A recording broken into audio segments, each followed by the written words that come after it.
It's pending in the courts, Senator. Well, when the court decides, would you follow the court's order, decision? I don't believe district courts should be determining national security policy, So but you will not be following the. when it goes to the it's a Supreme Court, legitimate we'll see. Court. And unless the president decides to appeal, there you have it. So I take it that you don't consider district court decisions to be legitimate. Thank you, Mr. Chairman. Senator Sullivan. Thank you, Mr. Chairman. Mr. Secretary General, welcome. I think you guys are doing a great job. And I think this kind of line of questioning, it's amazing how my colleagues on the other side of the aisle are all now focused on readiness, right? I mean, I know my colleague from Hawaii chaired the readiness subcommittee. I think we had 2 hearings in 4 years, right? So I appreciate your focus on readiness, lethality, deterrence. Ms. Secretary, thank you also for your focus on Indo-PACOM. Your speech and attendance at the Shangri-La Dialogue was really outstanding. And General, I'm glad you were there as well. I appreciate your direct answer to the chairman on following the laws directed by the Budget Reconciliation Bill, which hopefully we're going to get over the goal line. It'll be great for our military. It's important that all your subordinates get that message as well. I'm sure they will. General, thank you for your visit to Alaska, the most strategic place in the world.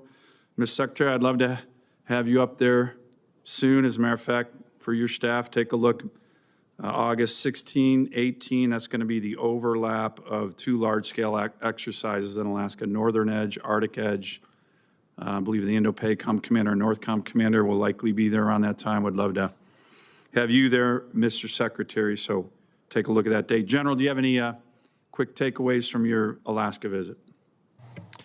Sure. Thanks for hosting me up there on my way Great. to Shangri-La. It was great to see all the soldiers, sailors, airmen, Marines on the northern flank getting after it. It reminded me of the criticality of that part of our country and the importance of taking power projection up there. And I know the services are all looking at that. So thank you for having me. Everybody Senator. appreciated your visit, so thanks again. Ms. Secretary, I really appreciate your focus on reestablishing deterrence. By the way, it's really hard to do once you've lost it. This has been particularly true with regard to Iran. Let me give you my view on how tough that has been. You know, the Quds Force, led by Soleimani, killed and wounded over thousands of U.S. service members when they were providing EFPs to the Iraqi Shia militias, while John Kerry was palling around with the Iranian foreign minister, Zarif, on the JCPOA stuff. General, you might remember one of your great predecessors, General Dunford, in a hearing before this committee, said we had completely lost deterrence, that the Iranians thought they could kill American service members anytime they wanted, and they ended up killing over 600 and wounding over 2,000 with no consequences. That was General Dunford telling this committee. We regained deterrence under President Trump's first term with the maximum pressure campaign and, in particular, killing Soleimani. Biden came in, appeasement of Iran was the order of the day, appeasement of Iran's proxy was the order of the day, and we lost deterrence again. So much so that not only did he unleash the proxies, the Iranians, and fund them, but it was public knowledge that Iran was trying to assassinate senior U.S. officials, including Mike Pompeo and President Trump. Talk about losing deterrence. Mr. Secretary, Iran's military and leadership is in complete disarray right now because of the bold actions by Israel. Is this an opportunity now to once again, like we did in the first term of the Trump administration, reestablish deterrence against this terrorist regime by making sure one way or the other they never have the capacity to enrich or produce a nuclear bomb, a goal that President Trump has repeatedly emphasized? And again, I thank you for focusing on reestablishing deterrence. It's critical, and you're right. It's difficult to reestablish when you lost it, which we did under the Biden administration. We know right now that Tehran understands exactly what the president is saying. He set 60 days. The world can believe it, and the world cannot believe it. He set 60 days. They had an opportunity to make a deal. They should have made a deal. President Trump's word means something. The world understands that. And at the Defense Department, our job is to stand ready and prepared with options, and that's precisely what we're doing. So is this an opportunity now to reestablish deterrence the way it was done in the first administration? Senator, I think we already have, in many ways, in this environment, reestablished deterrence. The question is, in the coming days, what direction that goes. Finally, Golden Dome, we look forward to working with you. It was good to see you at the Oval Office. We have a great opportunity here. Presidential leadership, your leadership, budget reconciliation bill, $25 billion down payment. Senator Kramer and I will be introducing legislation with Senator Sheehy on this next week to firmly entrench our strategy. We've been working closely with DOD on Golden Dome in the law, and we look forward to continuing to work with you on that. Thank you, Senator Sullivan. Senator Caine. Thank you. Mr. Secretary, earlier this month, you announced a plan to change the name of 3 Virginia military bases to restore the names of Confederate-era generals on those bases. You researched to find brave American soldiers with the same last names, Lee, Hill, and Pickett, who had not fought for the Confederacy and declared that those Confederate adjacent names would be restored. The problem is that you had to strip away the names of 4 amazing people that the Pentagon and local communities had chosen to honor at the Virginia bases. Van Barfoot, he was a Mississippi native, Mr. Chair, who came to Fort Pickett in the early 40s to train for war. He fought all over Europe in World War II. He won the Congressional Medal of Honor for his bravery. Leading his platoon in southern Italy, he killed 10 of the enemy, captured 17 more, and escorted 2 wounded Americans 1,700 yards to safety under enemy fire. Stayed in the Army for another 34 years, seeing action in both the Korean and the Vietnam Wars, and being assigned as the Army liaison to the Virginia National Guard at Fort Pickett. Long after he retired, he maintained his tie to the fort and to the Virginia National Guard. I was at the naming ceremony, where this base, to which he had devoted much of his life, was named in his honor. His family was there, and they were so proud. Arthur Gregg served in the Army for more than 30 years, first African-American to reach the rank of brigadier general, first to reach the rank of lieutenant general, began as an enlisted, eventually decided to become a commissioned officer, went to Fort Lee for quartermaster training, quickly rose through the ranks as an instructor, even though he was not allowed to go to the officers' club because of the color of his skin. He finished his career in 1979 as the director of all Army logistics operations around the world. He stayed near Fort Lee in retirement, raised his family there, and was a continuous beloved presence until his death last summer at 96. He was actually at the renaming ceremony with his family in 2022 at this place that meant so much to him. Charity Adams. Charity Adams was an Army officer during World War II, the first African-American woman allowed to join the WACs. She was the commanding officer of the 6888th Central Postal Directory Battalion, a unique battalion composed primarily of African-American women making sure that American GIs in Europe got their mail during World War II. Our colleagues Jackie Rosen and Jerry Moran successfully passed a bill in 2022 giving the 688 the Congressional Gold Medal. Charity Adams was the highest-ranking African-American woman in the military at the end of World War II. Her family was at the dedication of Fort Gregg Adams, named in honor of these 2 trailblazing logistics leaders. They were so proud. Finally, Mary Walker, the only woman ever to receive the Congressional Medal of Honor. She graduated from Syracuse Medical School in 1855. She tried to join the Union Army as a surgeon, was turned away because she was a woman.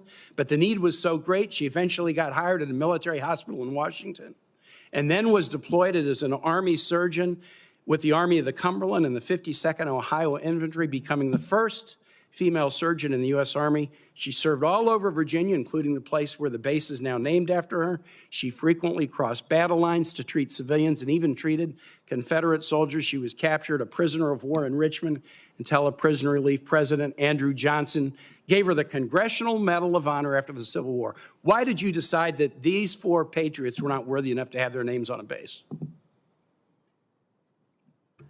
Well, Senator, as you know, this was never about the names of the bases they were renamed to. So you don't challenge the worthiness? Restoring all bases to their original name, because we're not about erasing history. Okay, you don't care about their military record. You wanted to restore the Confederate names. When you called the Gregg family to tell them that their dad's name was no longer going to be on the base, what was their reaction? Senator, the Army notified them of that. You didn't call any of the families, and I've spoken with the families, and the families were called by the press. That's how they learned about this. They learned about it from the press. You didn't call the Barfoot family, the Gregg family, and you didn't call the Adams family. I told the families I'd ask you about this today. In fact, 2 of General Gregg's granddaughters, Avery and Sydney, are right here in the audience, and I want to ask you this as I close. While you announced that these brave men and women's names would be stripped from the Virginia bases, no orders to that effect have been received by the base commanders. In light of the patriotic service of Van Barfoot, Arthur Gregg, Charity Adams, and Mary Walker, I'd like to ask you simply not to issue the orders changing the names of these Virginia bases. These families, my Commonwealth, are very proud of these heroes, very satisfied with these names, and ask you not to change them. Will you honor these exemplary patriots and keep their worthy names in places on the bases they loved and where they served? Well, Senator, we very much thank and appreciate them for their service, and we'll find ways to recognize them, but the orders will soon be going to those bases to change the names back to the original name that never should have been changed. But you have the power to not send those orders. They haven't gone out yet, correct? Thank you. Senator, your time has expired. Senator Kramer. Thank you, Mr. Chairman. Thank you, Mr. Secretary General, for being here, for your service. I want to go back to something that Senator Hirono mentioned in her questioning. She credited the Obama administration, along with some other allies, with curbing Iran's nuclear capabilities. As I recall, it licensed their aspirations, and serious problem. We're still living with some of that. And by the way, when it comes to deterrence, and I appreciate you making this point, and I agree with my colleague from Alaska, Senator Sullivan, on this. Deterrence is definitely made up of weapons, but it is more of a reputation than it is a capability. The capability is only good if you have earned the reputation. With that in mind, and speaking of Iran and current situation, maybe, General, I could ask you this. If Fordo was destroyed, demolished, if all of the nuclear capabilities that Iran has today were wiped out, would the war be shortened or lengthened? Realizing that's not the only factor, of course. Yeah, yes, sir. And of course I can't split that hair given the complexities of the war that's ongoing there. So I'd rather not comment on one particular part. You know, the Israelis are, as reported in the open source press, are making great progress. So I think I'll just leave it at that, Senator. I understand and appreciate that. Can you then highlight for me that as we talk about deterrence and reputation, I'm sitting here thinking about the air superiority that Israel has accomplished over Iran. I'd like to have you speak to that, and then speak perhaps to the lack of air superiority that Russia's had over Ukraine, and the difference in those two wars. And my point being, how important is air superiority in the current fights and in our future fights? Well, sir, we could spend hours talking about the advocacy of air power. I think the freedom of maneuver that it creates is a great example of that. If you look at the 2 theaters right now with the Israeli Air Force striking at will at this point over Iran, juxtaposed with the challenges that we're having with the frozen forward line of troops in Europe, is a great case study of it. You know, the great thinkers, air power thinkers, are looking at the advancement in technologies from both theaters, the advancement of first-person view drones and things like that. And I think folks are going to have to think clearly about what does the future of air superiority look like, and how does it evolve to make sure that we're protecting those essential teammates that are on the ground fighting in order to prevent frozen flots, forward lines of troops in the future. I appreciate that. Secretary Hegseth, there's been some discussion, certainly in your opening statements, and then with a couple of the questions related to base defense. And this would be something both of you could speak to, but I'd like to start with you, Secretary. Obviously, we've seen some pretty spectacular displays of the ability to go deep, covertly deep within the enemy's territory and take out some pretty significant assets, both in Russia and in Iran. A lot of us fear that we're vulnerable as well. You spoke very briefly, or referenced, I think, in response to one of Senator Gillibrand's questions about the importance of policy. So when we talk about the United States itself and our bases here in the country, policy is a bigger challenge than weapons, to be honest. But what about responsibility? In other words, I think there's some confusion over is there a service, is there a particular institution that's responsible for base security and base defense, or is it up to the individual services to protect their own bases? Can you help straighten that out for me? Senator, you're right to ask the question.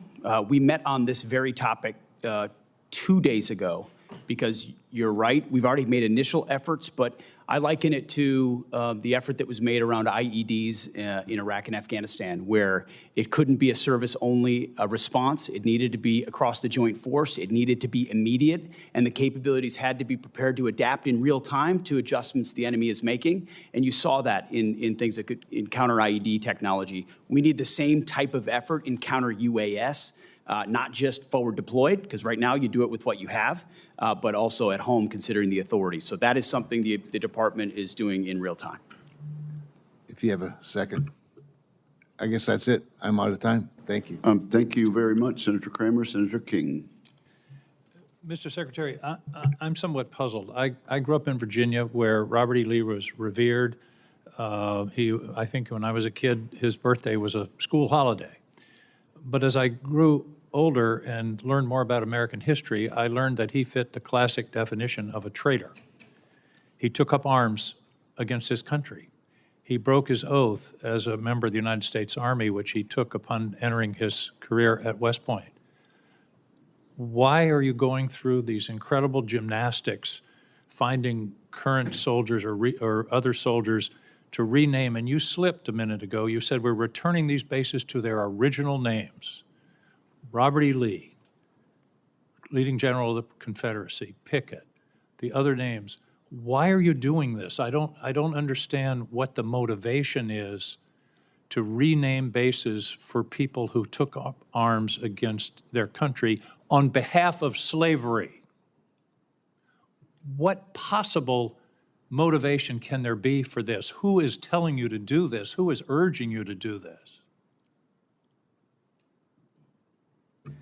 Senator, the veterans and service members across the country who have deployed from Fort Bragg or Fort Benning or Fort Hood or Fort Pickett, there's a legacy, there's a connection to those bases and to those places, to what they trained for there, what they did for, and what they came home back to.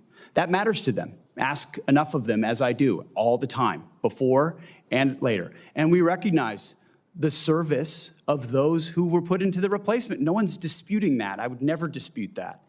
What we're looking at is erasing history, erasing names, erasing base names that service members are tied to. It's not Talk to people that erasing serve at history, Bragg. it's recognizing Ask people that history. serve at Fort Bragg or Fort Benning if they like the fact that the names have been returned. And to a man and to a woman, they will tell you, thank God we're back to Fort Bragg, and thank God we're back. And thankfully, because so many men and women in this country have served, there's a Benning and a Bragg and a Pickett and a Hood that has a Silver Star or a Medal of Honor that we could rename the base to because of the limits of what Congress allowed us to do. So this is something we've been proud to do, something that's important for the morale of the Army, and those communities appreciate that we've returned it back to what it was instead of trying to play this game of erasing names. We're not erasing history, Mr. Secretary. We're recognizing history and recognizing that mistakes have been made in this country.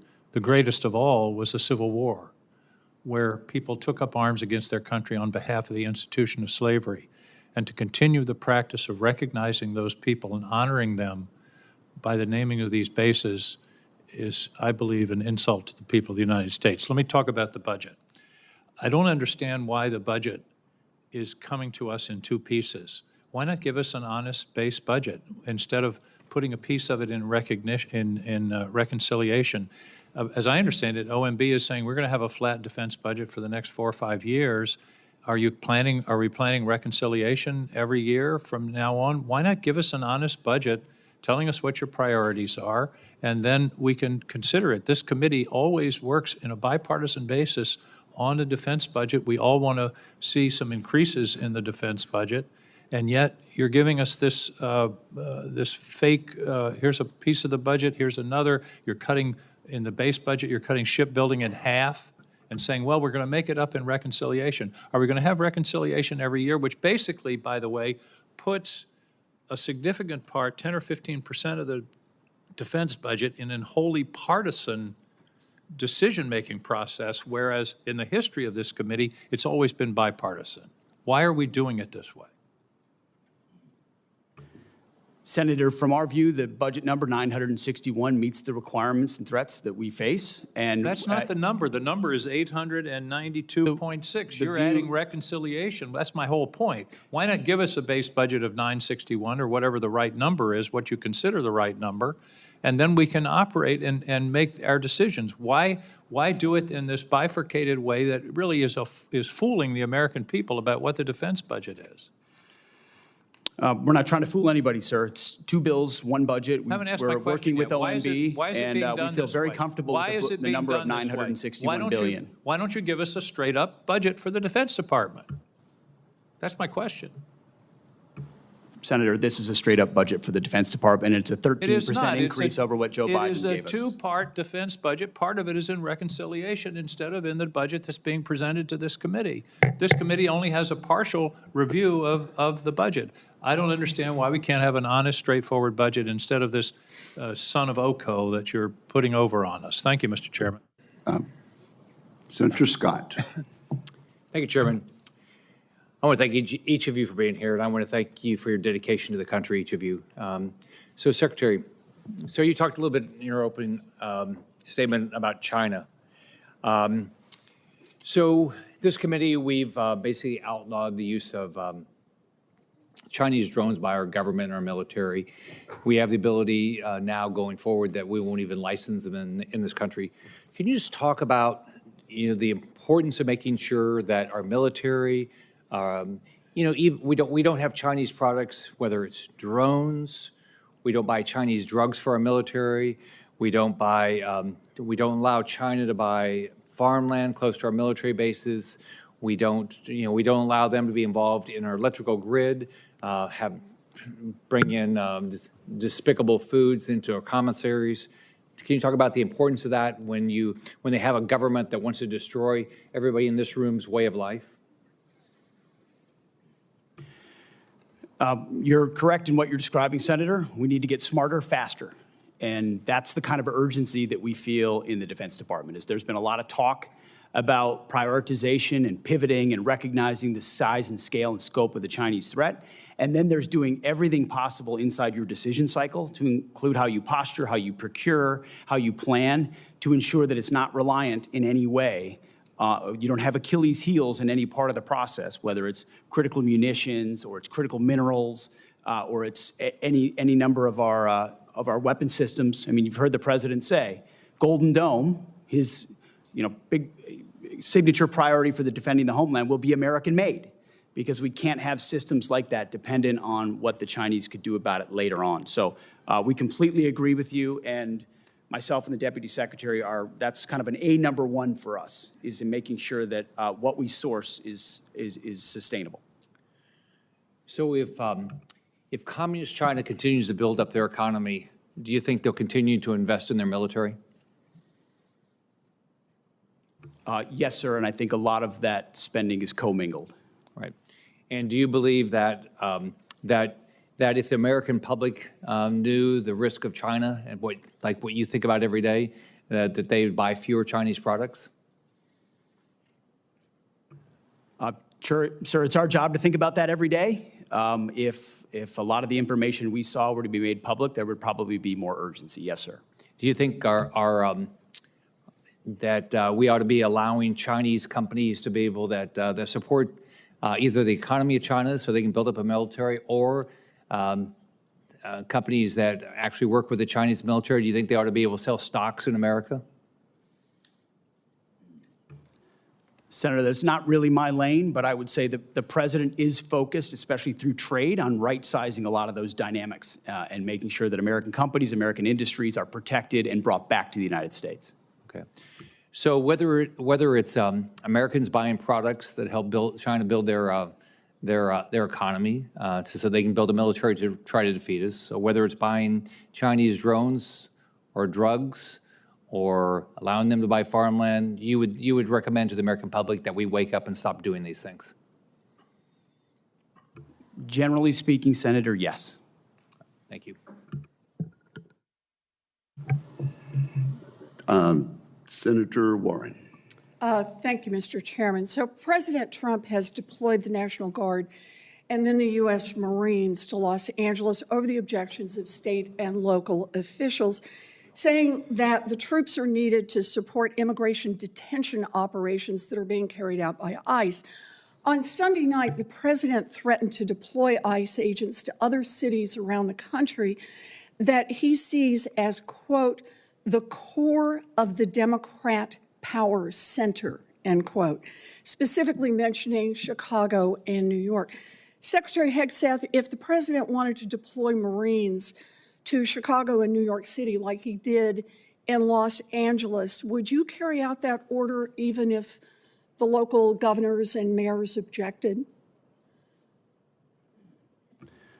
Well, Senator, because Governor Newsom was unwilling to address that's not my protecting question. federal law enforcement agents in Los Angeles, President Trump had all the authorities, and the Defense Department happily supported defending our ICE agents in the conduct of their job. They have the right, as Americans, to be able to do their job without being attacked by mobs. And we will protect them in that process. And if other states needed it, we would provide that. I know that you heard my question. So you would be willing to send troops if the president ordered it to Chicago, New York City? That's right.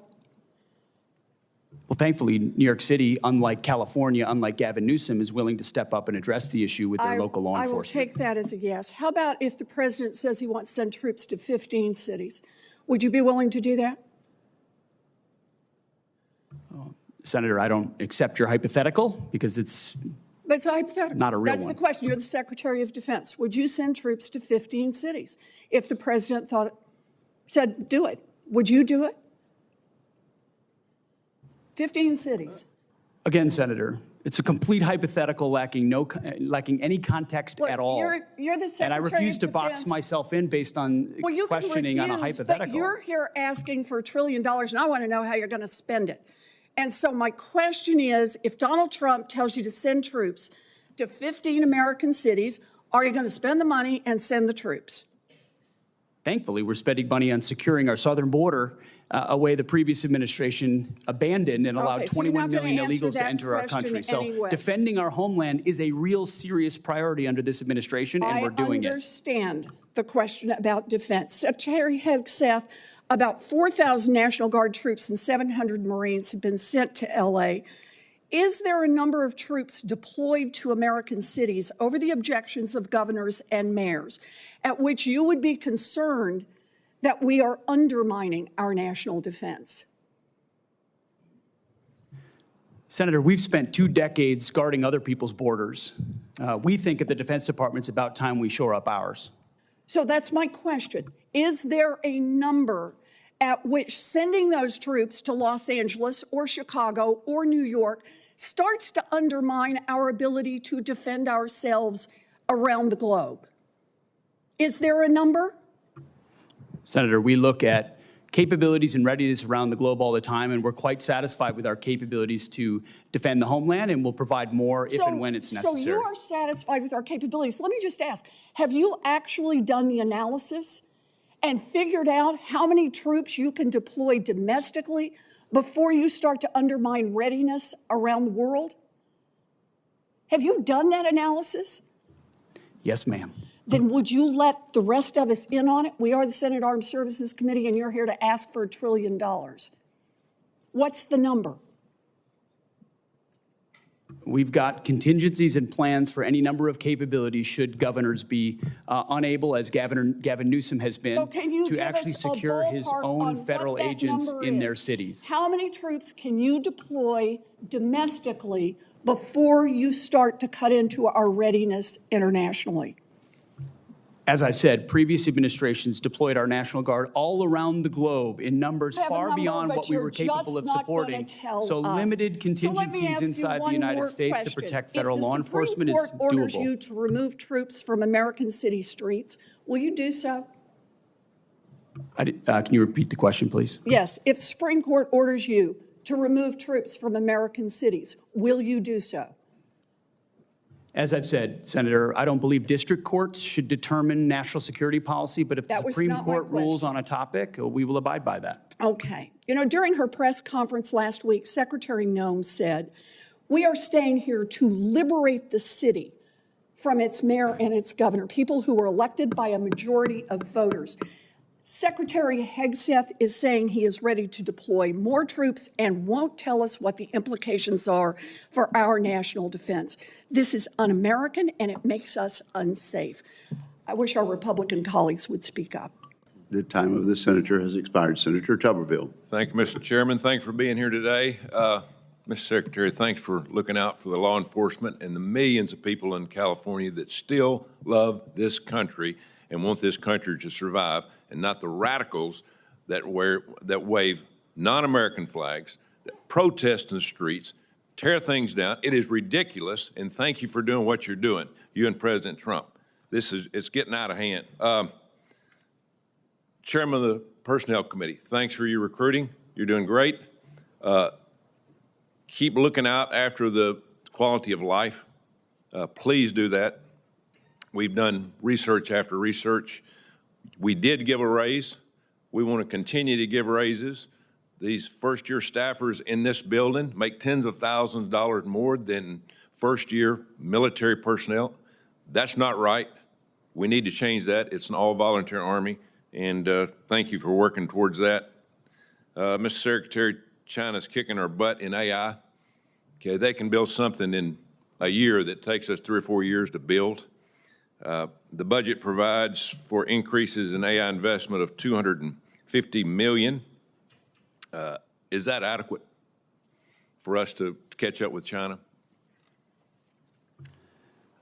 Senator, we are very aware of the accelerant that is AI, and that it is the next chapter, the next sphere of where advantages will be gained. And we are making the necessary investments, we believe, in this budget to stay there. We're also working with private industry in the United States, who's thankfully at this point isn't getting their butt kicked yet by China, and I think presents an opportunity for us to work with them to press the advantage. So we're looking for private partners as well to enhance our capabilities across the DOD. You have to know your problems and where you're at before you can go forward. And hopefully we're understanding that. Obviously, we've got a lot of problems that's going on. Mr. Secretary, your opening remarks mentioned the force-wide review of military standards. What's the status of that review? It is ongoing and very close to fruition. We've reviewed standards specifically on combat MOSs first to ensure that we haven't seen a reduction in pursuit of quotas or any other agendas. So standards are being moved back to where they were at their highest level, gender neutral. And then we're looking at overall fitness standards, overall grooming standards, overall basic standards across our formations that we believe have slipped, certainly under the previous administration, but over decades. But we're being very careful about it, too. We don't want to make big changes that are wide sweeping that have unintended consequences. So we're looking service by service, but also trying to simplify and clarify as much as possible. High standards, clear standards that set us apart. Thanks for your help on putting me on the Air Force Board of Visitors, a military academy, and look forward to going out soon. It is very important. We understand we do have problems in the Air Force Academy, and we're going to get those straightened out one way or another. So thanks for you and President Trump putting me on that, the Board of Visitors. General Caine, the last few years we've seen major efforts to refocus our services for future fights. Marine Corps Force Design and the Army's Transformation Initiative are major changes to the Joint Force. Can you describe the Joint Staff's level of involvement in these efforts? Sure, thanks for the question. As the services carefully consider what they need to look like, one of my primary jobs is the global integrator, and so I look at all of these capabilities as well as capacities, and then through a series of formal products that we deliver to the Secretary, have a chance to give the Secretary my views on this. I appreciate the leadership of both of those services, all of the services, and the combatant commanders to identify what the fight of the future looks like and what the force mix of the future needs to look like. So we're deeply involved in all that. Thank you. Just this right up my alley here. One important aspect of recruiting is how our services are represented in elite sports. We have made progress here, but we still have to work and work some things out. But West Point this year, they had a young man that was drafted to play baseball. In the past times when President Trump was in, he allowed them to go do their thing in baseball and then come back and fulfill their service. But we are disallowing a young man at West Point to go to Major League Baseball. Could you look in that, Mr. Secretary? Coach, we will review that, yes. Thank you very much. Thank you, Mr. Chairman. Thank you. Senator Peters. Thank you, Mr. Chairman. General Caine, both before and during your confirmation hearing, we discussed your commitment to duty and to adhering to the Constitution as well as your oath of office. And I certainly appreciated your reassurance that you will remain, quote, a nonpartisan leader through and through, unquote. With one of your top priorities being maintaining the independence of the U.S. military. Along with remaining apolitical, I'm sure you will agree that fostering a stable, mission-focused environment is essential to leading the Department of Defense. So my question for you, sir, is can you please share with this committee and the American people what your approach to leadership as chairman of the Joint Chiefs of Staff is? Yes, sir. It's certainly the job is one to understand the global set of challenges, integrate the options that must be considered, and then to present those options to the president. And I've always taken a servant leadership approach throughout my career based on my oath of office and the Constitution and my commission. And as a nonpartisan leader, you reiterate that? Always, yeah, I reiterate that. Well, thank you. And as a former lieutenant commander in the U.S. Navy Reserve, I certainly agree with that and agree with your answers and your commitment to the men and women in uniform. Secretary Hegseth, your approach to leadership, I believe, stands in direct conflict with the ideas that we just discussed with General Caine. And at a time of great chaos and uncertainty in the world, I'm extremely concerned that your many shortcomings could have potentially life-threatening consequences for American service members. In your confirmation hearing, I expressed my deep reservations about your qualifications to run the DOD. I also made it clear that no board of directors in the world would hire someone with so little experience to run a large business, much less the Department of Defense, where American lives are on the line regularly. For this reason, in addition to some concerns we had about character, I ultimately opposed your nomination. And unfortunately, my reservations have become reality. I know my colleagues have touched on some of these issues, but to briefly summarize, you have failed to set the example, or lead from the front, as you like to say. And this includes prompting a leadership and oversight vacuum at the department by firing qualified uniformed leaders without cause, creating loyalty tests and leak investigations that have led to 5 of your senior advisors resigning or being fired, sharing classified military details on an unsecure app during operations in Yemen that included unauthorized individuals on at least 2 separate occasions, and revoking the DOD personal protection detail for both Secretary of Defense Mark Esper and the former chairman of Joint Chiefs Mark Milley, putting their safety at risk while they are still under threat from Iran. We have seen time and time again how your conduct, lack of personal responsibility are harming readiness, reputation, and professionalism of our military. At a time where Israel and Iran are in open conflict and our adversaries in Russia and China will exploit any weaknesses, unfortunately, my worst fears about your leadership shortfalls, unfortunately, have been realized. Secretary Hegseth, I firmly believe that accountability from leadership is vital in all sectors, not just in the military. And demonstrating to your subordinates that everyone plays by the same rules helps to build trust and open communications within your team. And those two things are extremely important. And I know that you share my desire to ensure that we're holding our senior leaders accountable for actions. And during your nomination hearing, you stated, quote, accountability is coming because everybody in this room knows if you are a rifleman and you lose your rifle, they are throwing the book at you, end of quote. You also said that leadership has been unwilling to take accountability, and I couldn't agree more on how important accountability is. As we all know, at the request of this committee, the Department of Defense Inspector General launched an investigation into your use of Signal, an unclassified commercially available messaging application to discuss information pertaining military actions in Yemen. So given your focus on accountability, how will you demonstrate this accountability to the men and women in the U.S. military if the Inspector General finds that you improperly disclosed information? That assessment is pending at this time. That is a hypothetical question, but the gentleman's time has expired. I think your answer is clear. You are not going to be held accountable. Thank you very much, Senator Peters. Senator Mullen. Talk about accountability. I wonder who was held accountable for the disastrous withdrawal out of Afghanistan, where 13 soldiers died, and we left thousands of Americans behind underneath Secretary Austin's lead. Did one person get held accountable during that time? I don't know of anybody that got held accountable for Afghanistan withdrawal. But let's talk about that. And let's talk about the turmoil to which my colleagues on the other side of the dais wants to talk about. Let's talk about that turmoil. Underneath Secretary Austin, who was a general, by the way, you had the lowest morale measured in our military history. You had retention absolutely disastrous.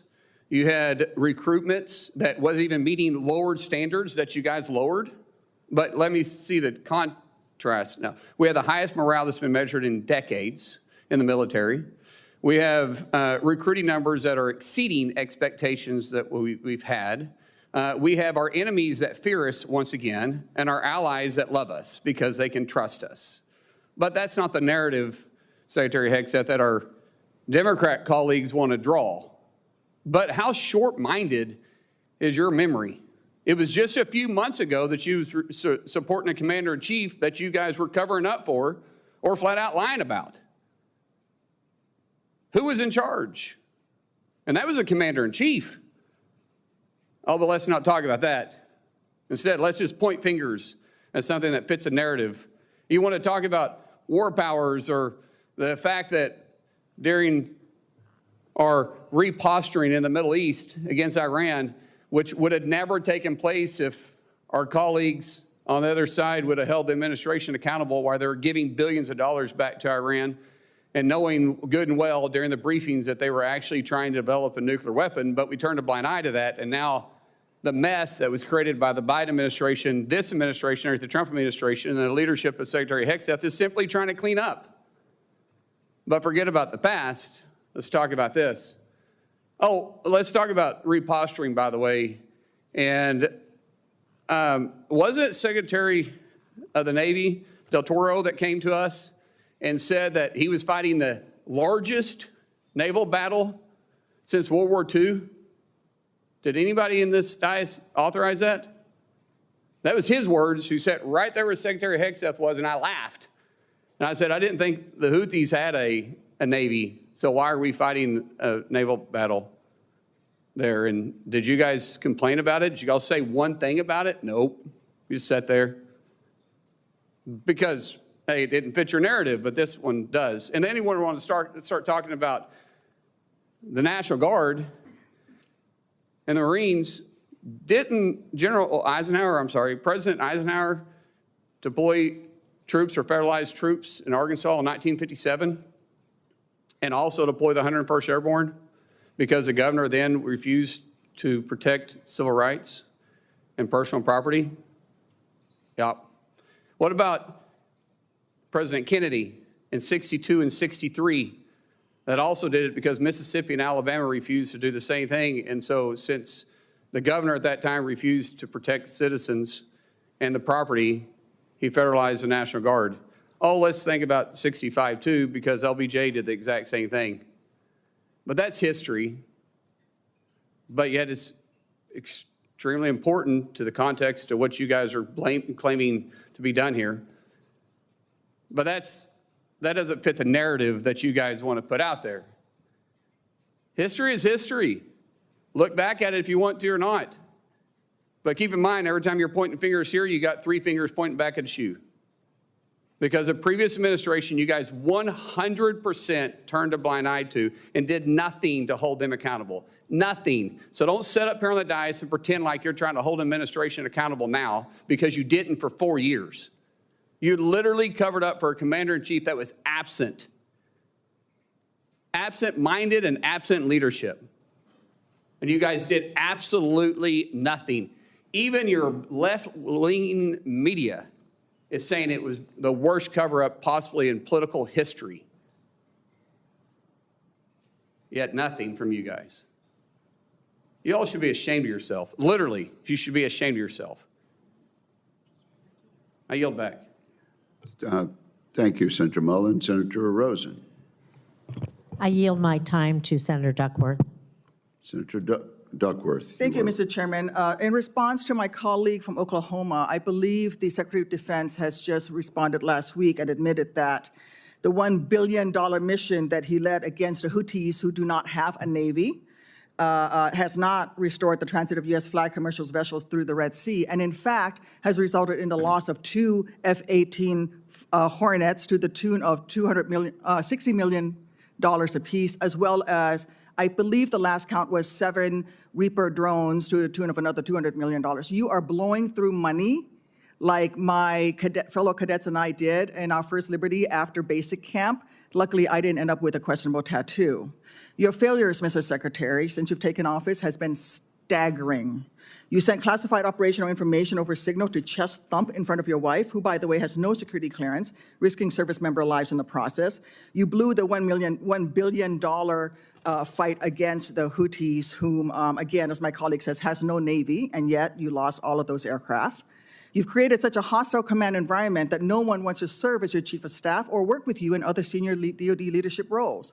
But what we should all be talking about more than all of this is that you have an unjustified, un-American misuse of the military in American cities, pulling resources and attention away from core missions to the detriment of the country, the warfighters, and yes, the war fighting that you claim to love. I don't know if this is because you are too inexperienced and incompetent to understand the real threats facing our country, or if it's because you are just an unqualified yes man who can't tell the president how to keep Americans safe. You are focusing on renaming bases for Confederate generals. You said just now to Senator King that to a man and to a woman, we would rather be associated with the old Confederate names. Well, I am one of those women. I served at Fort Rucker, Alabama, a base that was named for a traitor who took arms against the United States of America, led troops who killed Americans.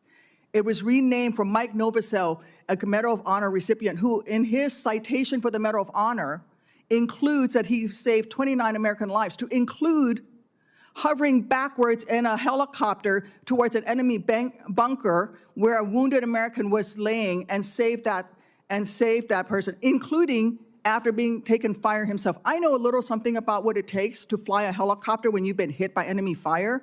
That was heroic. I'd rather be associated with Mike Novosel than a failed Confederate traitor.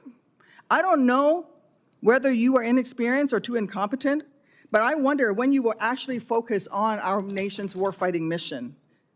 We know that California is just a deliberate, systematic, political, and dangerous campaign led by you. We should not be using our military to play cops against Americans.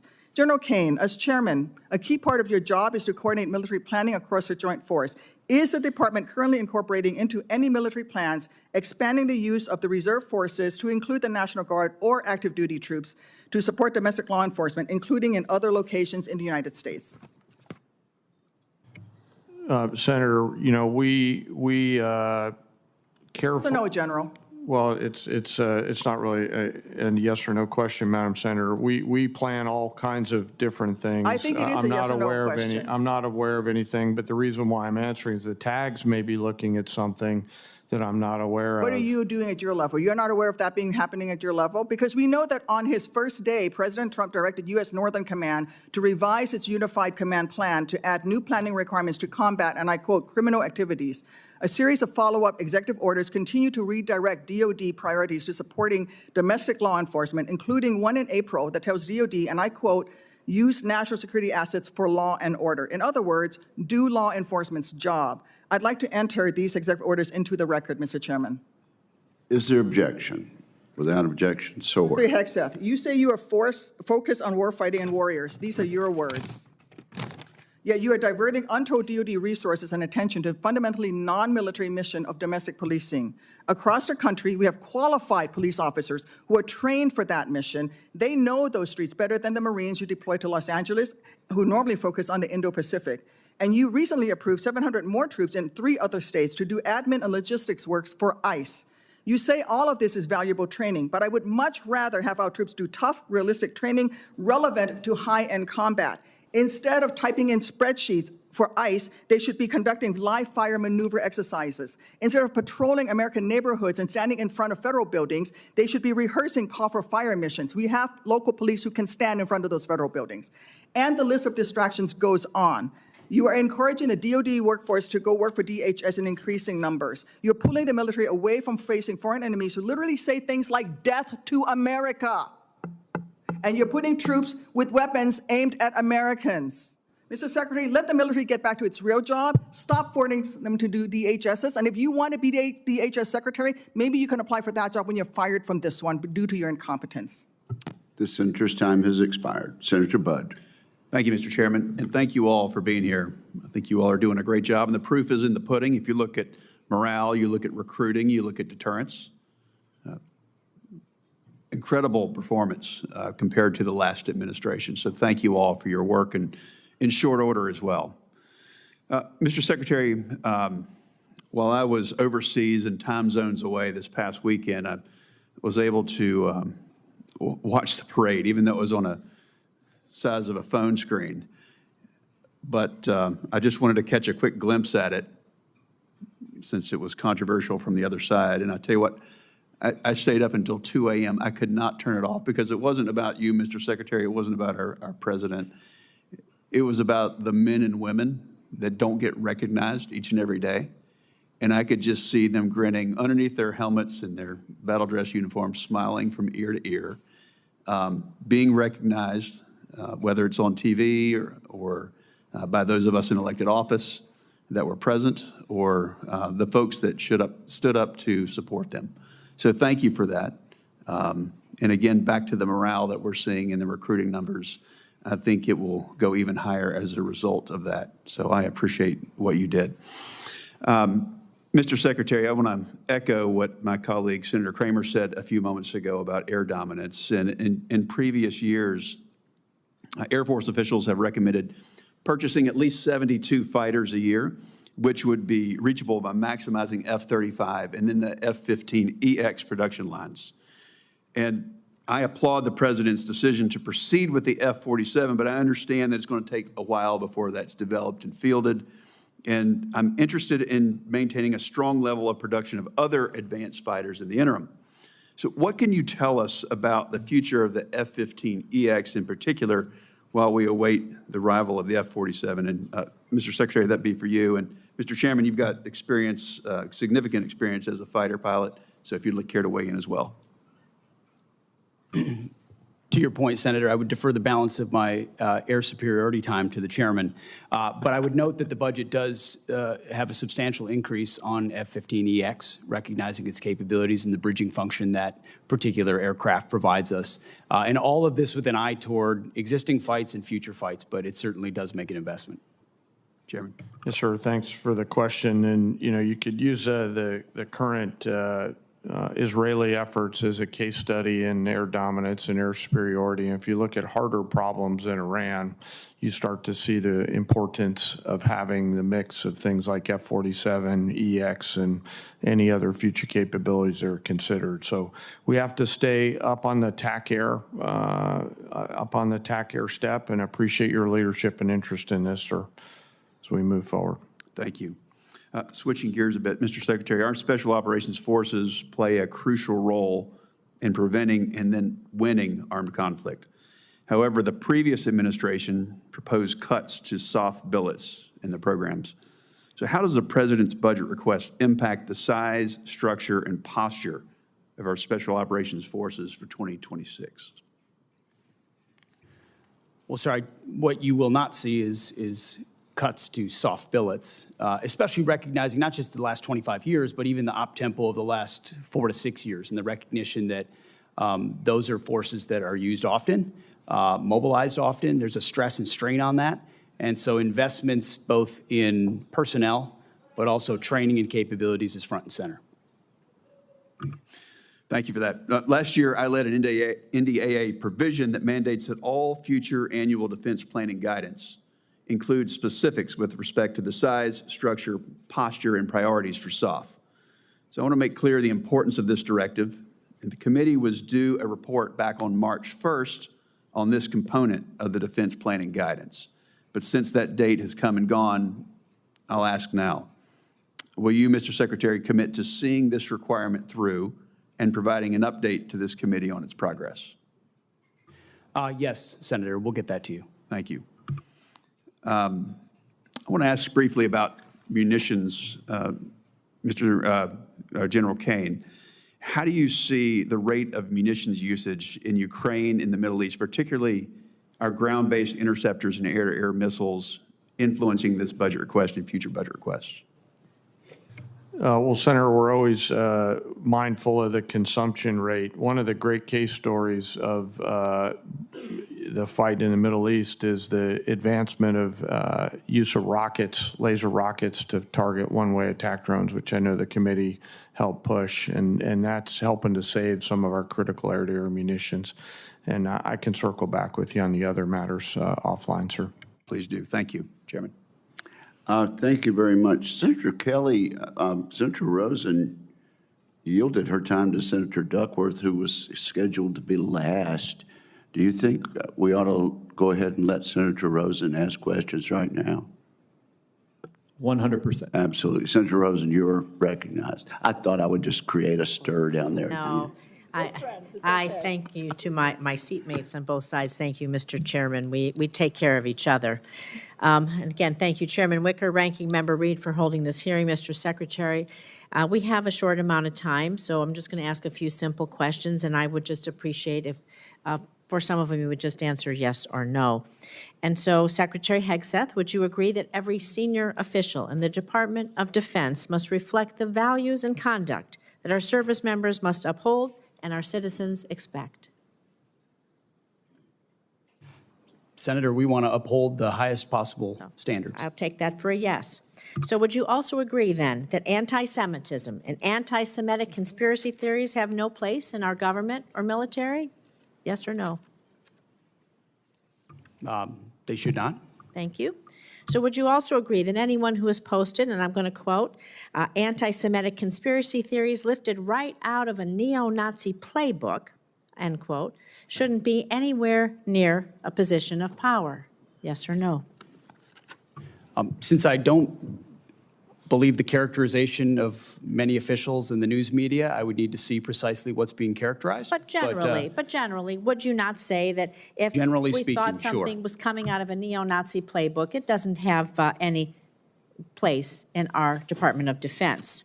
Now, Secretary Hegseth, the quote that I just read you was referencing Ms. Kingsley Wilson, the DOD press secretary. It's a direct quote from her, who my Republican colleagues on this committee have also expressed alarm over due to her comments. In fact, one colleague said, and I'm going to quote again, obviously I don't agree with her comments. I trust the Pentagon will address this, end quote. However, in the months since, not only have you not addressed these anti-Semitic comments, you have promoted Ms. Wilson. This seems to be at odds, honestly, with President Trump's commitment, very public commitment to combat anti-Semitism, which you just said you two agreed with. So, Secretary Hegseth, given the rise in anti-Semitic violence, hate crimes in our nation, and to show that the Trump administration, your administration, does have a zero-tolerance policy for anti-Semitism, will you dismiss Ms. Kingsley from her role as a U.S. military spokesperson today, yes or no? Again, that's why I referenced the context and characterization. Well, we'll send you the quote, I've worked sir. directly with her. She does a fantastic job, and there's any suggestion that I or her or others are party to anti-Semitism is a mischaracterization attempting to win political points. Sir, and I'm going to say Senator, that you're your attempting lack to of win an political points on the backs of confirms what we've mischaracterizing known the all statements of a along. member The Trump of my administration department, is not serious. and I'm not going to stand for that. You are not a serious person. You are not serious about rooting out, fighting anti-Semitism within the ranks of our DOD. It's despicable. You ought to be ashamed of yourself. I'm going to move on to General Hawk. The sudden inexplicable dismissal of General Hawk. He serves both director of the National Security Agency, commander of U.S. Cybercom. It's deeply concerning, raises significant questions about the decision-making process, its potential consequences. Public reports indicate that the removal of General Hawk, who has served his country proudly, has been influenced by social media influencer, a personality on social media, Laura Loomer, spreads conspiracy theories. She's been denounced even by Republicans. And the idea is that any leaders within our agencies responsible for our nation's security, somebody would be dismissed based on the advice of a social media influencer is alarming, to say the least. It's surely not how we should be running our military. So were you consulted regarding General Hawk's dismissal, yes or no? Well, Senator, I would not advise believing everything you read in the media.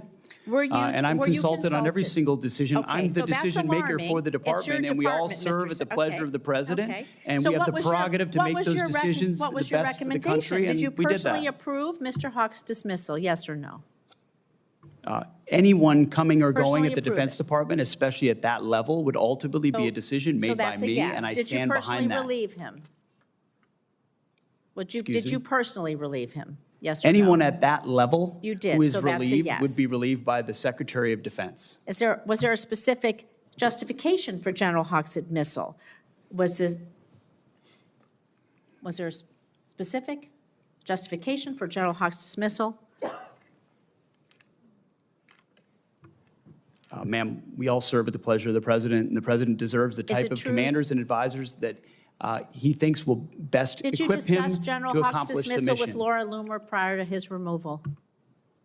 I don't discuss who I talk about anything with, but ultimately this is my decision, and he serves at the pleasure of the president, and that's why he's no longer there. So do you believe it's appropriate for any social media personality to influence personnel decisions in your department, yes or no? I believe your time is up, Senator. Oh, it is not up to you to tell me when my time is up. Well, the time And I of am the going to senator. say, Mr. Secretary, you're either feckless or complicit. You're not in control of your department. You're just unserious. It is shocking. You're not combating anti-Semitism within your ranks. It's a dangerous and pivotal time in our nation's history. Thank you, Mr. Chairman. I yield back. And I don't appreciate the smirk, sir. You are the Secretary of Defense. The time of the gentlelady has expired. Senator Kelly. Thank you, Mr. Chairman. Mr. Secretary, I want to talk about the proposed Golden Dome missile defense system. There's a request to spend $25 billion in this year alone. First of all, is this system designed to intercept a full salvo attack? Senator, it's a multi-layer system that would include different types of salvos. Obviously, So any it's not system- just Rogue Nation. Okay. And- So well, it's meant to. Yes, it's not meant to be just one nation. It could be utilized in against multiple Russia or China, scenarios. full salvo. So what kind of reliability are you aiming to build into the system? Are we looking for something like 4 nines on intercept success? 99.99% reliability? Obviously, you seek the highest possible. You begin with what you have and integrating those C2 networks and sensors, building up capabilities that are existing with an eye toward future capabilities that can come online as quickly as possible, not just ground-based, but space-based, So all future, aspects. against future capability too. So do you believe that we can build a system that can intercept all incoming threats? You think we could build that system? This is a very hard physics problem. You would know as well as anybody, sir, how difficult this problem is, and that's why we put our best people on it. We think the American people deserve it. So let me tell you what I think we're facing here. You're talking about hundreds of ICBMs launched simultaneously, varying trajectories, MIRVs, so multiple reentry vehicles, thousands of decoys, hypersonic glide vehicles, all at once. And considering what the future threat might be, it might even be more complicated than that. And you're proposing spending not just $25 billion, but upwards of, I think CBO estimated this at least $500 billion, other estimates, $1 trillion. I am all for having a system that would work. I am not sure that the physics can get there on this. It's incredibly complicated. So I want to get to another issue that you're facing here. How much of the staff of the Office of the Director of Operational Test and Evaluation did you cut? After collaboration, sir, with the service departments, the Joint Staff, and others, we identified that as a place where there were redundancies and multiple additional layers that were unnecessary. I'll tell you what you cut. You cut 74%. Most of it. That's what I was going to say. Most of it. And was your decision to cut more than half of the Pentagon's testing and evaluation office staff driven in part by concerns about the office's plan to oversee testing of Golden Dome? The concerns were not specific to Golden Dome, sir. It was years and years of delays unnecessarily based on redundancies in the decision-making process that the services, COCOMs, and the Joint Staff, together with OSD, identified as a logjam that was not helping the process. To get the reliability we would need, you need something that's at 4 nines, 99.99% reliability with all these challenges. And you cut the staff of the people who are going to make sure this thing works before we make it operational, before we give it to the warfighters. You got to go back and take a look at this. But I also strongly encourage you to put together before we spend $25 billion or $175 billion or $563 billion or $1 trillion, put together a group of people to figure out if the physics will work. You could go down a road here and spend hundreds and hundreds of billions of dollars of the taxpayer money, get to the end, and we have a system that is not functional. That very well could happen. And you're doing this just because the president, and I understand your role as the Secretary of Defense. You got to execute what the president says. But this idea, might not be fully baked. And you can get in front of it now and figure out and find out if you put the right physicists on this. And I'm not saying go to the big defense contractors. Going to scientists. And I know there's a questionable relationship with this administration and scientists, but go to some scientists, figure out what we would have to do to build a system, and then make smart decisions before we spend hundreds and hundreds of billions of dollars.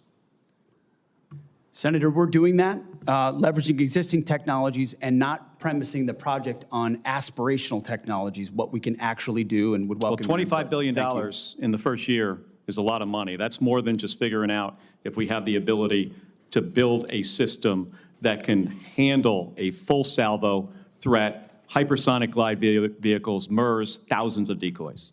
Thank you, Mr. Thank Chairman. you, Senator Kelly. Senator Sheehy. For General Caine, curious of your thoughts. Now you're in the chair officially. China's building ships about 230 times faster than we do. Our ability to scale our maritime industrial base has been the subject of much discussion, and my biggest concern is we could give the Navy unlimited funds right now, and even that wouldn't be able to fix the problem we have within the existing paradigm, and we have to rethink how we acquire, deploy, and maintain our Navy. as we approach potentially a new CNO taking the seat here, what are we doing at the department level to explore alternative ways like leasing a Navy, like giving private industry the incentive to build stable requirements, towards stable requirements with consistent engineering specs so that they can build to these requirements, let private industry take some risk and extend themselves on this so we can benefit from the ability and the agility of private industry to solve problems quickly. Well, sir, thanks for your question. I share your concerns about how fast we're building ships. I'm encouraged, though, by the leadership that the Deputy Secretary of Defense, the Secretary of the Navy, the current acting CNO have all been leaning into this, as well as the other parts of the department, acquisition and sustainment, and research and engineering. You know, I've not heard yet on a leasing discussion. As you know, as a former aviation business owner, there's ops leases and things like that that offer capability at different models. There's been some experience of that on the Hill before. I'm thinking back to Senator McCain had some strong views on leasing in a prior life, but I would defer that conversation to our OSD colleagues, sir, who would drive that. Okay. Well, I think we have to think outside the box, and that's true on all defense acquisition programs, and I welcome either of your thoughts as well. You know, Senator Warren and I actually have recently partnered on an initiative that is praising what Secretary Driscoll's done at the Army side to expand the flexibility of the services to have more alternative pathways. I go back to our MRAP program about 15 years ago, a program which saved my life and the lives of many other servicemen, I'm sure in this room as well. So finding alternative ways to acquire things is really what we have to do now. And if we continue to try to jam, you know, a turkey into the garbage disposal and just give more and more money to a process that frankly has been failing for decades, I think we need to try to fix the process first.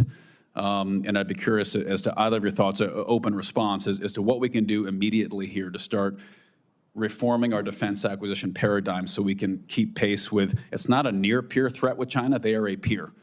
So it is a peer-to-peer threat. How are we going to reform our industrial base to keep pace with it? Sir, I think this could be a much longer conversation, which I'm happy to have with you. I note that the lineup of leaders that we have in the Congress right now, here in this committee and the other side, the leaders in the department, the leaders in industry, it feels like we have the team now who will actually move the ball, grab a hold of that entrepreneurial spirit that America is so well known for, and get after it. We cannot, I'm mindful of the work that's been done before. We cannot continue to move on the same trajectory, and we must get after this. We owe it to the joint force to be properly armed at scale with the right capabilities so that they can win and come home. And so I'd love to partner with you on that, as I know our OSD colleagues would as well. Well, in the speed at which we've solved our recruiting challenges, hopefully we can do the same thing with the ability to make bullets, bombs, artillery shells, planes, and ships, because we owe it to the 17, 18, 19-year-old kids who are going to be fighting these systems on the front line to make sure they have enough of them to replace attrition, and also that those systems are as good as they can be when they need them. Thanks for your time today. Senator Sheehy and General, I would love to be part of that longer conversation about that issue. Thank you, Senator Sheehy. Senator Slotkin. Thank you, Chairman. Mr. Secretary, I said in your hearing, when you had your confirmation hearing, that my biggest concern with you at the helm was the potential use of the military in ways that contradict the Constitution or that taint what I hope we all want, which is an apolitical military. And when I asked you about whether you would accept an order that was actually given to your predecessor, Secretary Esper, Trump's SecDef, to deploy active duty troops against unarmed protesters and to, in Secretary Esper's words, shoot at them, shoot at their legs. You said this was all theoretical.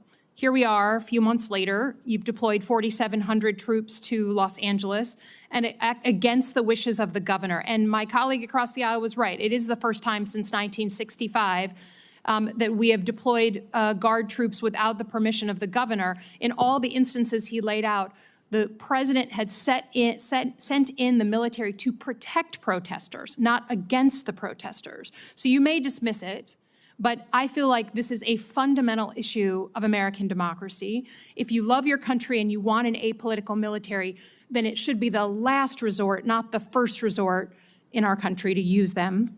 So to get to the non-theoretical, have you authorized the uniformed military to detain or arrest protesters in Los Angeles? Senator, I would just start by saying you're not a protester if you're throwing concrete 100%. at law Arrest those enforcement people. officers. Throw them in the jail. 100%. But what you're doing is something different. Everyone knows this is a political decision, right? So we don't trust that you're using the best interests of the military, certainly, and of democracy on top of that. So have you given the order? That's all I want to know. It's not theoretical. For the U.S. military, not law enforcement. They can arrest all day long. That's their job. Do they have the ability, the uniformed military, to arrest and detain protesters currently today? It's a yes or no thing, authority. It's sort of amusing the extent to which the speculation is out there. These troops are given very clear orders. Then what is the order? Then list it out for us. Be a man, list it out. Did you authorize them to detain or arrest? That is a fundamental issue of democracy. I'm not trying to be a snot here. I'm just trying to get the actual, did you authorize them to do that? All of these orders and what they're sent there to do are public. They are there so to... say it. So say it. Yes or no? I'd like to. Please, yes or no? As I've said time and time again through interruption, they're there to protect law enforcement, do they have ICE the ability officers to arrest? who are trying to do their job, deporting illegals who were allowed in by the previous administration. So they cannot arrest and detain citizens of the United States, the uniformed military. As we've stated, if necessary, in their own self-defense, they could temporarily detain and hand over to ICE. But there's no arresting going on. And you know this better than you're trying to play political games. There's no arresting of U.S. personnel. Of the U.S. military against members of the protest. Have you authorized U.S. military cyber tools to investigate people participating in these protests? Yes or no? Certainly in no way that I'd be aware of. Okay, that's good. I love that answer. That's great. Have you given the order to be able to shoot at unarmed protesters in any way? I'm just asking the question. Don't laugh. Like the whole country. And by the way, my colleagues across the aisle. What is that based on? What evidence would you have that an order like that has ever been given? Giving that order to your predecessor, to a Republican Secretary of Defense, who I give a lot of credit to because he didn't accept the order. He had more guts and balls than you because he said, I'm not going to send in the uniformed military to do something that I know in my gut isn't right. He was asked to shoot at their legs. He wrote that in his book. That's not hearsay. So your poo-pooing of this, it just shows you don't understand who we are as a country, who we are. And all of my colleagues across the aisle, especially the ones that served, should want an apolitical military and not want citizens to be scared of their own military. I love the military. I served alongside my whole life, so I'm worried about you tainting it. Have you given the order? Have you given the order that they can use lethal force against honor? I want the answer to be no. Please tell me it's no. Have you given the order? Senator, I'd be careful what you read in books and believing it, except for the Bible. Oh, my God. So your former predecessor, I guess that's not enough for you. Okay, on Iran. I don't think there's a debate. There's like a cat fight going on in your own party about whether to go after Iran. Have you commissioned any day after planning? So any force protection, any use of ground troops in Iran, any cost assessments? Because I don't think we doubt what we can do as a country in the attack. It's the day after with Iraq and Afghanistan that so many of us have learned to be so deeply concerned about. Have you authorized day after planning? As I've said, we have plans for everything, Senator. Okay.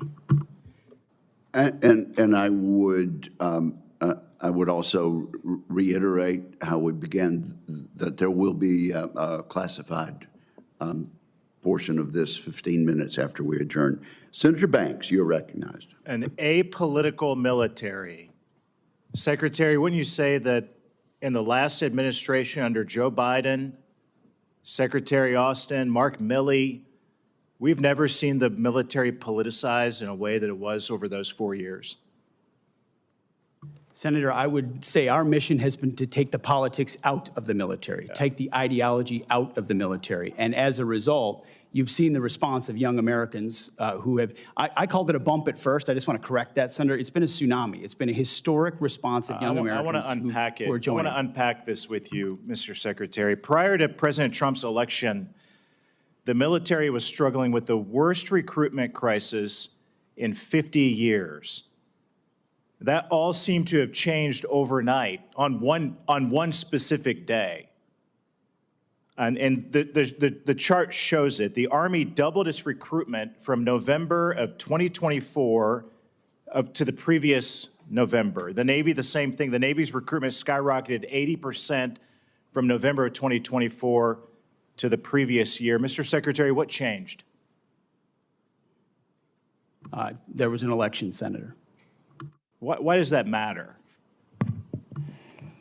Because leadership matters, sir. Belief in your country matters. Having the back of your troops matters. Setting a clear mission matters. Ensuring that if troops are used, it's for a clear, defined mission. It's funding them properly. It's giving them the proper authorities to execute.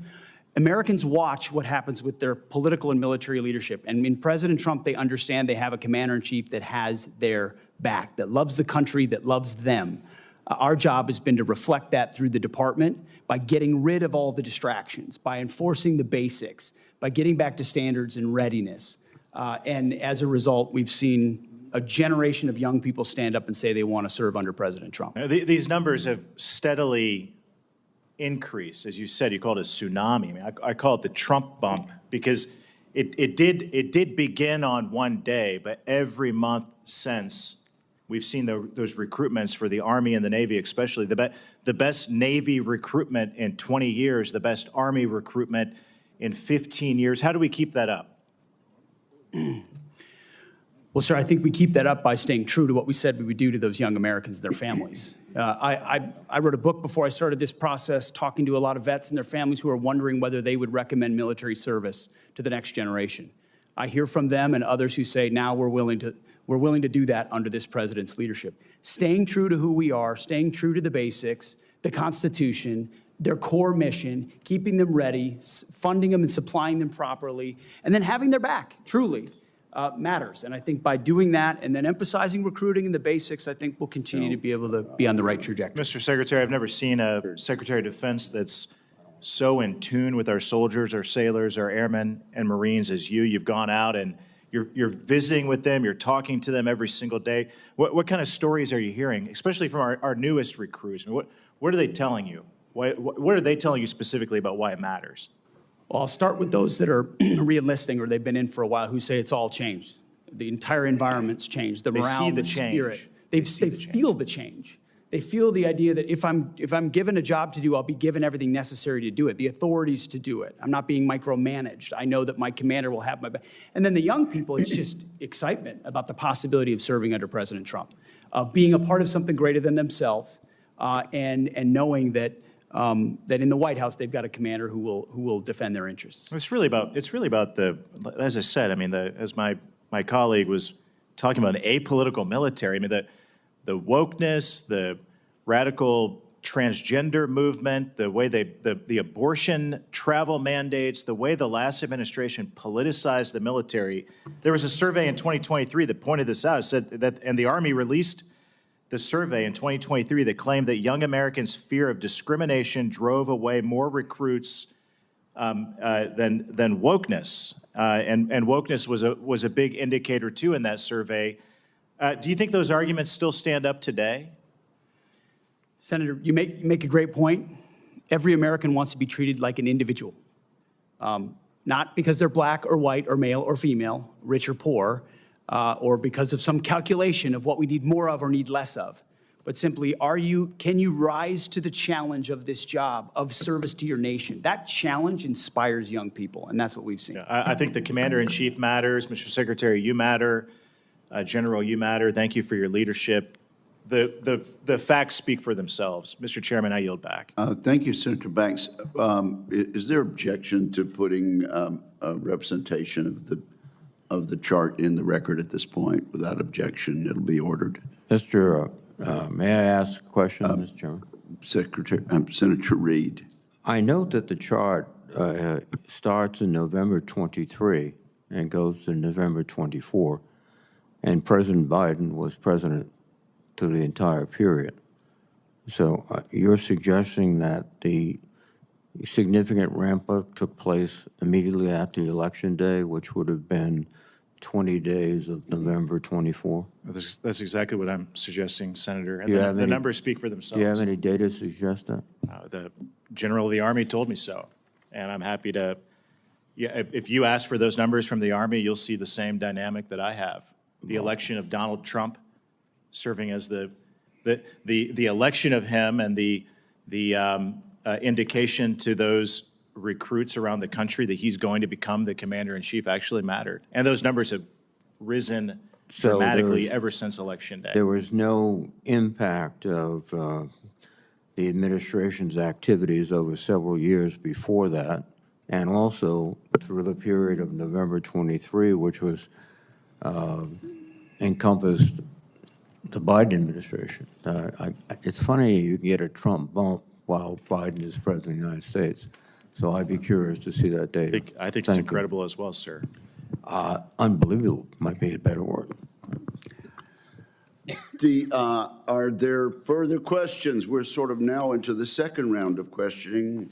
Without objection, we will close this portion, and if our members and witnesses could join us in the Visitor Center skiff in 15 minutes, we would appreciate it. Until then, we are in recess.